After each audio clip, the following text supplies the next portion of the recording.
అందరికీ నమస్కారం. ఈరోజు మీ అందరికీ నేను వినిపించబోయే కథ ఎడారిలో పూలు. రచయిత డాక్టర్ ముక్తేవి భారతి గారు. ఇక కథలోకి వెళితే, పక్కలో పసిపిల్ల కేరుమంది. ఉలిక్కిపడి పక్కకి చూసిన సునంద విస్తుపోయింది. తన కొడుకు పక్కనే నిద్రపోతున్నాడు. ఈ పసిగుడ్డు చూడగానే సునంద గబుక్కున మంచం దిగింది. అంతలోనే పిల్ల ఏడుపు వినిపించి గదిలోకొచ్చిన జానకమ్మ పసిగుడ్డుని ఎత్తుకుంది. ఏమిటిదంతా అరిచింది సునంద తల్లి వంక చూస్తూ. ఒళ్ళో వేసుకొని ఏదో తల్లి అంటుంటే పాలివ్వాలా? సునంద గొంతు ఇల్లంతా ప్రతిధ్వనించింది. పసిపిల్లని ఎత్తుకొని వంటింటి వైపు నడిచి చిన్న గ్లాసులో పాలు చెంచాతో పిల్లకి పట్టింది జానకమ్మ. కూరలు తీసుకురావటానికి వెళ్ళిన సత్యం మాస్టారు కూరల సంచితో లోపలికొచ్చారు. నాన్నగారు, ఏమిటిది అంది సునంద. అదా, అది అంతే. ఇదిగో అమ్మ, ఆ పిల్లని నా చేతికిచ్చి బెండకాయలు లేతవి తెచ్చాను, వంకాయ పెద్దది తెచ్చాను. ఆ కూర ఆ పచ్చడి గబగబా చేయి. లోపలికెళ్ళిపోయారు సత్యంగారు. సునంద చాలా కోపంగా గదిలోకెళ్ళి తలుపేసుకుంది. పిల్లాడు నిద్రపోతున్నాడు. ఈ పసిపిల్ల ఎక్కడి నుంచి వచ్చిందో, ఎవరిది? అయినా అమ్మా నాన్న ఎందుకు ఇలా చూస్తున్నారు? సునంద ఫోన్ తీసింది. అమెరికాలో ఉన్న అన్నయ్యకి తెలుసా ఇది అనే విషయం కనుక్కుందామని. కానీ మళ్ళా మనసు మార్చుకుంది సునంద. తలుపు తీసి వంటింట్లోకి వచ్చింది సునంద. అమ్మ వంట పనిలో ఉంది. నాన్న పక్క గదిలో గుడ్డ ఉయ్యాలలో పాపని ఊపుతూ ఓ చేత్తో కాఫీ గ్లాస్ పట్టుకున్నారు. ఇంకా సునంద సహనం పూర్తిగా ఆగిపోయింది. ఆవేశం హద్దులు దాటింది. నాన్న, నా దగ్గర ఏమిటి రహస్యం? దీన్ని ఎక్కడి నుంచి తెచ్చారు? ఎందుకు తెచ్చారో చెప్పండి నాన్న. నేను మీరు కన్నపిల్లనేగా, నా దగ్గర దాస్తారేమిటి? సునంద ఆవేశంతో ఊగిపోతుంటే సత్యం కూతుర్ని దగ్గరికి పిలిచాడు. ఇటురా, చూడు నిద్రలో ఎలా నవ్వుతోందో అన్నాడు. సునంద ఆ గదిలో కుర్చీలో కూలబడిపోయింది. పిల్లలు లేని వాళ్ళు పిల్లల్ని పెంచుకుంటారు, కానీ పిల్లలుండి వాళ్ళని పెంచి పెద్దవాళ్ళని చేసి వాళ్ళ పెళ్ళిళ్ళు చేసి మనుషుల్ని ఎత్తుకున్నాక ఇప్పుడు ఈ పసిగుడ్డుని పెంచటమా? ఎందుకీ బాధ్యత? ఎందుకీ బరువు? సునందకి ఒక్కసారి కళ్ళల్లో నీళ్లు తిరిగాయి. ఎందుకని దాస్తోంది తన దగ్గర తల్లి అనే బాధ, ఒక విధంగా కోపం కట్టలు తెంచుకున్నాయి. ఎప్పుడో పేపరు చదువుతూ ఇటు చూడు, ఈ సంఘంలో మనుషులే కరువైపోతున్నారేమిటో, పసిపిల్లని కొడితే ఆ పిల్ల కాలు విరిగిందట, ఛీ ఎంత రాక్షసత్వం అంటూ పేపర్ చదివి విషయమంతా కూతురికి చెప్పింది జానకమ్మ. చాలే, ఆ పనిపిల్ల ఎంత ఏడ్చిందో, ఏమేం ఎత్తుకుపోయిందో. ఆ ఇల్లాలు మాత్రం ఊరికే కొడుతుందా?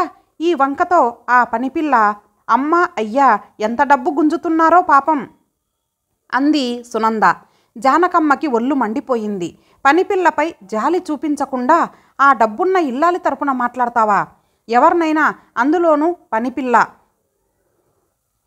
చిన్నది, అలాంటి వాళ్ళని ఇలా బాధిస్తే చూస్తూ ఊరుకోడులే అంది జానకమ్మ పేపర్ మడిచి దాస్తూ.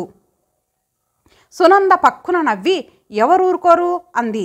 అన్నీ కనిపెట్టేవాడొకడున్నాడులే, ఇవాళేం తెలుస్తుంది? అయినా సునంద, నాకు చాలా ఆశ్చర్యంగా ఉంది నువ్వు అంత నిర్దాక్షిణ్యంగా మాట్లాడటం. ఆ పిల్ల ఎవరో కనుక్కొని దానికి నాకు చేతనైన సాయం చేసి ఆ ఇల్లాలికి బుద్ధి చెప్పి వస్తా అంది ఆవేశంగా జానకమ్మ. అమ్మ, నీకెందుకు ఈ గోల? పేపర్లో ఎన్నో ఇలాంటివి, మనకెందుకు? మొన్న కూడా ఎక్కడో చెత్తబుట్టలో పసికందు అనే వార్త విని మహా దుఃఖపడిపోయావు. లోకాన్ని ఉద్ధరించే వాళ్ళు చాలామంది ఉన్నారులే నాన్న. నువ్వు హాయిగా సింగపూరో లేకపోతే అన్నయ్య దగ్గరికి వెళ్ళి అమెరికా చూసి రండి, అంతేగాని వీటన్నిటికీ నీరులా కరిగిపోవటం మొదలెడితే ఇక అయినట్టే అంది సునంద తేలిగ్గా. ఒక మంచి పని చేస్తే దేవుడు దయదలుస్తాడు, పుణ్యం అంది తల్లి. సునంద ఈ మాట మరీ గొల్లున నవ్వి, పుణ్యం పాపం వాట్ నాన్సెన్స్, ఎక్కడున్నాయి? రంగు రూపు ఏమన్నా ఉందా అంటూ ఎంతోసేపు వాదించింది. తల్లికి బాధ అనిపించింది సునంద ధోరణి. 5 గంటలయ్యేసరికి పిల్లకి ముఖం నీళ్లతో తుడిచి పౌడర్ రాసింది జానకమ్మ. పక్కనే కూర్చున్న భర్తతో దీనికి పేరు నిర్ణయించా అంది. అలా అంటూనే అమూల్య అంది.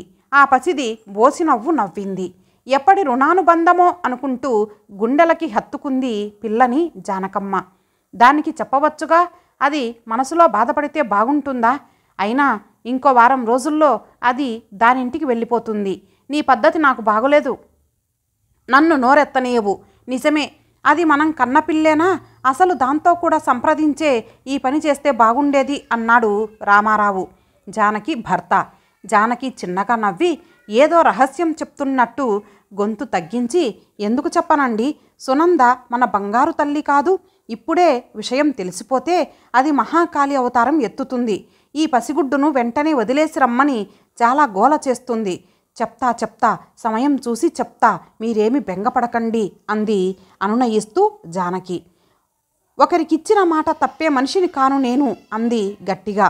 నిజానికి కూతురికి చెప్పకుండా పసిపిల్లని తేవటమే ఇష్టం లేదు రామారావుకి. కానీ జానకి మాటకి ఎదురు చెప్పటం తెలియని రామారావు సరే చెప్దాంలే అని సర్దుకున్నాడు.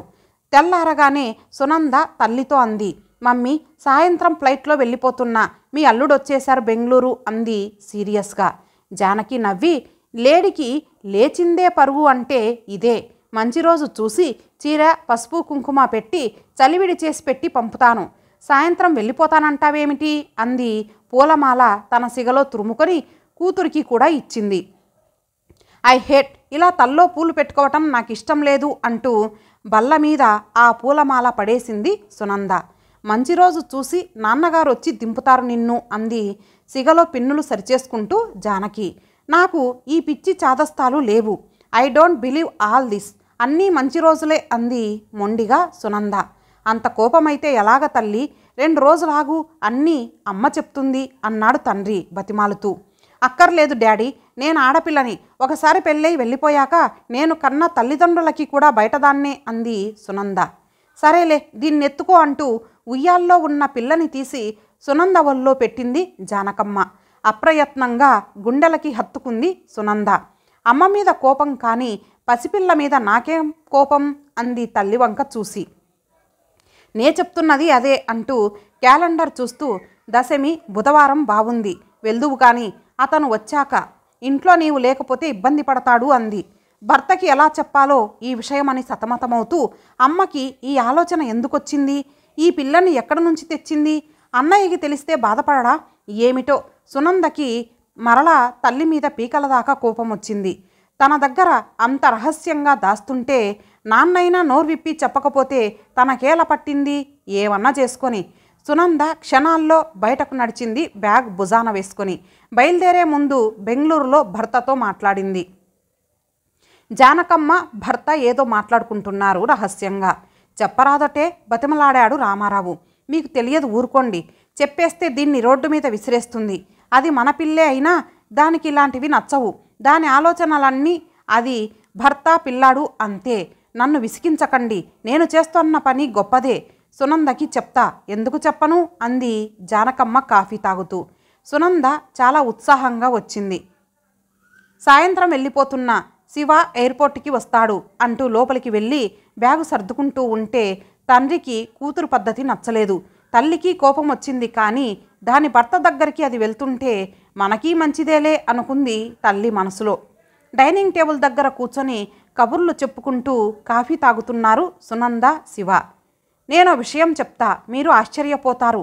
అంతేకాదు, నాకొచ్చినట్టే మీకు కోపం పీకల దాకా వస్తుంది అంది సునంద కాఫీ కప్పు బల్ల మీద పెట్టి. ఏమిటి, తొందరగా చెప్పు అన్నాడు శివ కళ్ళజోడు సరిచేసుకుంటూ. ఓ పసిగుడ్డుని తెచ్చారు. ఎవరు అన్నాడు శివ. ఎవరో అయితే మనకేం, అమ్మా నాన్న.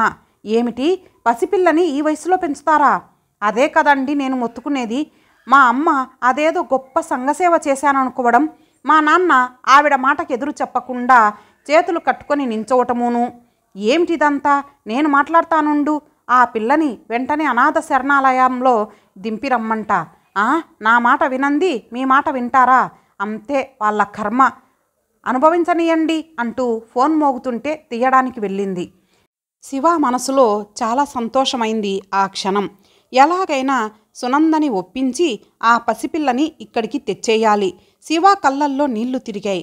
స్నేహితుడి కులాంతర వివాహానికి తనే పెద్దరికం వహించటం, ఆ తర్వాత వాళ్ళ చేత కాపురం పెట్టించటం, రాణి కూతుర్ని కనడం శివ అప్రయత్నంగా నిట్టూర్చాడు. ఆ తర్వాత అంతా శూన్యం. రాణి మరణం, పసిపిల్లతో స్నేహితుని ఒంటరితనం. దీన్ని అనాథాశ్రయంలో వదిలేస్తాన్రా, నేను అమెరికా వెళ్ళిపోతున్నా అన్నప్పుడు స్నేహితుడి కళ్ళ నుండి జారిన కన్నీళ్లు తుడిచాడు శివ. ఆ పిల్లని నేను పెంచితే ఇద్దరినీ పెంచలేడా? ఆ ఆలోచన రాగానే ఇలాంటివి ఏవో మనసుని కదిలించవు సునందకు. పైగా సునందే బాబుతో సతమతమవుతోందని తెలిసిన శివ ఆ బాధ్యత కొన్ని రోజులు ఎవరికైనా అప్పగించాలని, సునంద మనసు మారితే తనే ఆ పిల్లని పెంచవచ్చని అనుకున్నాడు. గొప్ప మనిషి అత్తగారు కళ్ళ ముందు నిలిచింది. ఒక్క ఏడాది చూడు, నేను నాతో నా పిల్లని తీసుకెళ్ళిపోతా అని బతిమాలిన స్నేహితుని గొంతు శివ మనసులో ఇంకా మార్మోగుతూనే ఉంది. ఒకవైపు స్నేహధర్మం, మరోవైపు మానవత్వం శివను ఉక్కిరిబిక్కిరి చేశాయి. అయినా ఎడారిలో పూలు పూయవా, పూస్తాయి ఇలా అనుకుంటూ ఉంటే సునంద వచ్చి బల్ల ముందు కోపంగా కూర్చొని, నాన్నకి జ్వరంగా ఉందట. అయ్యో పాపం, ఆ పిల్ల గురించి మాట్లాడకండి అరిచింది సునంద. నేనొక విషయం చెప్తా, ఆ పిల్లని మనం తెచ్చుకుందామంటారా? ఛీ, మనకేం కర్మ, మన బుజ్జిగాడున్నాడు కావాలంటే అంది. శివ పకపక నవ్వాడు. అంత నవ్వెందుకొస్తోందో అర్థం కాలేదు సునందకి. సునంద, కొంచెం ఒక్క క్షణం మనిషిలా ఆలోచించు. వృద్ధులైన మీ అమ్మా నాన్న ఆ పిల్లని పెంచటం ధర్మమా? మనం పెంచటం ధర్మమా? ఒక దిక్కులేని పిల్లకి ఓ ఏడాది పాటు ఆశ్రయమిస్తే, మళ్ళీ చెప్పండి, ఏడాది పాట, ఆ తర్వాత? శివ నోటి మీద చేయి వేసుకున్నాడు. అంటే ఏడాది పెంచితే వదలటం సాధ్యం కాదుగా, ఆఖరికి కుక్కపిల్లని పెంచినా? సునంద నవ్వి, పేపర్లో చదివా, కుక్కని ఎన్నో ఏళ్ళు ప్రేమగా పెంచారట. ఆ కుక్క చచ్చిపోతే ఆ యజమాని కుక్క బెంగతో మంచమెక్కాడట అని. అయినా ఏమిటా పిచ్చి ప్రేమలు అంది. శివ లేచి వీధి వైపు చూస్తూ నిలబడ్డాడు. రహస్యమెందుకు, చెప్పేస్తా, ఒక్క ఏడాది మాత్రమేనని. సునంద మనసు మారకపోతే నేనే అక్కడికి వెళ్ళి పిల్లను పెంచుతా. అంతేగాని పసిపిల్లని వృద్ధుల్ని బాధిస్తే మహాపాపం. నా మనసే నన్ను క్షమించదు. శివ మనసు నిశ్చయమైపోయింది. సునంద, మీ అమ్మ పెంచుతున్న పిల్ల మాట ఆగింది. అనాథాశ్రమంలో దింపేయమని చెప్తారా? అదే కరెక్టు. కాదు, మనం తెచ్చి పెంచుదాం ఒక ఏడాది. సునందకి ఒక ఏడాది ఏమిటో అర్థం కావటం లేదు. శివ విషయం చెప్పేశాడు. రహస్యం గుండెని కోసేస్తోంది. తన మాట మీదే ఆ పెద్దవాళ్ళు గౌరవం ఉంచారు. తనే ఈ విషయం సునందకి చెప్పవద్దన్నాడు. కానీ శివ ఆవేశం కట్టలు తెంచుకుంది. సునంద, పెద్ద కేక పెట్టాడు శివ. ఆవేశంతో గొంతు గద్గదికమవుతుంటే చెప్పేశాడు. నీ మనసు మారుతుందనుకుంటున్నా. మనిషై పుట్టాక మానవత్వం ఉండాలి. అయినా నిన్ను ఒప్పించను. నీకిష్టమైతేనే ఏడాది దాటాక నా స్నేహితుడికి పిల్లని అప్పగిస్తానని మాట ఇచ్చాను. సునంద, ఓ విషయం నాకు తేల్చి చెప్పు. నిన్ను బలవంతం చేయను. ఆడవాళ్ళకి మాతృత్వం గొప్ప వరం అని, అమ్మతనం గొప్పదని చెప్పే మాటలు నీ విషయంలో నేతి బీరకాయలో నేయిలాంటిదే అని అర్థం చేసుకుంటా. శివ మరో మాట మాట్లాడకుండా ఆఫీస్కి వెళ్ళిపోయాడు. సునంద వాలు కుర్చీలో అలాగే కూర్చుంది. రకరకాల ఆలోచనలతో మనసు ముక్కలవుతోంది. ఆ రోజు తను ఎంతో అసహించుకొని పిల్ల ముఖం కేసి కూడా చూడని తన ప్రవర్తన, తన అహం కళ్ళ ముందు కదులుతుంటే సునంద కళ్ళల్లో నీళ్లు తిరిగాయి. తన తల్లి తండ్రి ఎంత మహోన్నతులో, వారి కడుపున పుట్టిన తను ఎంత సంకుచితంగా ఉండటమా? తన భర్త స్నేహితునికిచ్చిన వాగ్దానం తనకేమీ సంబంధం లేదా? ఇదా దాంపత్యం? అమ్మా నాన్నల మనసు, తన భర్త మనసు బాధపెట్టాను.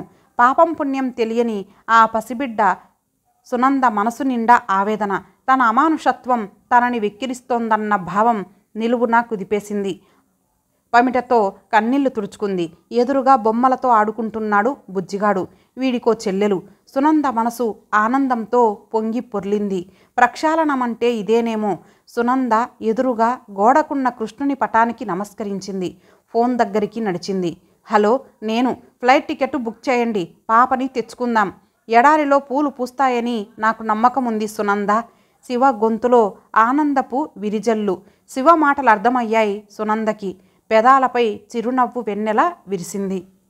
ఇంతటితో ఈ కథ సమాప్తం. మరలా మరొక మంచి కథతో కలుద్దాం. అంతవరకు సెలవు. నమస్తే.